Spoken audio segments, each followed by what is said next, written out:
La diplomatie est résolument en marche dans le dossier syrien. Moscou a transmis à Washington son plan de contrôle des armes chimiques en Syrie. Le dossier sera discuté jeudi à Genève entre les chefs de la diplomatie des deux pays. Une rencontre qui pourrait durer plusieurs jours.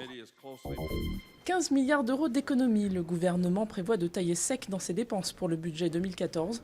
Un montant sans précédent, dixit Jean-Marc Ayrault, faute de croissance suffisante. Annoncé, la suppression de deux niches fiscales qui bénéficiaient l'une aux parents d'enfants scolarisés dans le secondaire et le supérieur et l'autre à certains salariés titulaires d'une mutuelle. À droite, on dénonce une grande inconnue sur les économies et une ponction déraisonnable sur les ménages. Jérôme Cahuzac, de nouveau mis en examen. Après le blanchiment de fraude fiscale, l'ancien ministre du Budget est poursuivi selon RTL pour avoir omis de mentionner son compte bancaire caché à son arrivée au gouvernement. Une décision prise après sa convocation dans le bureau des juges au pôle financier de Paris.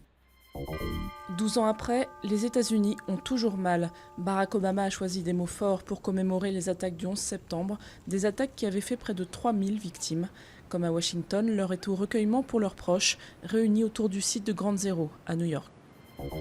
Plus que des artisans, ces créateurs-là sont aussi des artistes. Sculpteurs, designers, bottiers, ils sont près de 300 à exposer leurs œuvres sous la verrière du Grand Palais à Paris. Révélation, c'est le nom de ce salon, est consacré à la création contemporaine dans les métiers d'art. Ce sont donc que des gens qui travaillent la matière, les matériaux, qui la transcendent, qui la subliment, mais en même temps en s'appuyant sur des savoir-faire ancestraux. L'idée, c'est cette transmission des savoirs.